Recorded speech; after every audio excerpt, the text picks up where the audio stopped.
Hi all. పండగేమో దగ్గరకు వచ్చేస్తుంది. పిండి వంటలేమో స్టార్ట్ చేయాలి. కానీ ఏ పిండి వంటకి ఏ మెజర్మెంట్స్ చేస్తే కరెక్ట్గా వస్తుందో కన్ఫ్యూజన్గా ఉందా? పైగా క్రంచీగా ఉండాలి, ఇంటిల్లి పాదికి మెచ్చేలాగా ఉండాలి, పిల్లలు కూడా టేస్టీగా తినాలి, హెల్తీగా ఉండాలి. అలా అని అనుకునే వారి కోసమైతే మన ఛానల్ హెల్ప్ చేస్తుంది. మన ఛానల్లోకి వెళ్ళేసి ఇన్ డీటెయిల్గా అయితే నేను పిండి రెసిపీస్ ఎక్స్ప్లెయిన్ చేశాను. సో మీకు క్లియర్గా వాచ్ చేసేసుకొనేసి మీరు హ్యాపీగా ఈ ఫెస్టివల్కి పిండి వంటలు చేసుకోవచ్చు. పిండి వంటలు ఫెస్టివల్కి అనే కాదు, స్నాక్స్లా కూడా మీరు ఎప్పుడు కావాలంటే అప్పుడు చేసుకోవచ్చు. క్రంచీగా, టేస్టీగా అంతా చాలా బాగా నీట్గా ఎక్స్ప్లెయిన్ చేస్తాను. ఒకసారి అయితే ఇన్ డీటెయిల్గా వీడియో చూసుకుంటూ చేయండి.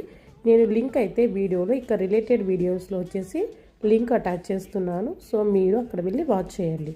సో తప్పకుండా వాచ్ చేసేసి మీకు ఎలా వచ్చింది అనేది కామెంట్ చేయండి. ఏమైనా డౌట్స్ ఉన్నా కూడా రిప్లై ఇస్తాను. బాయ్.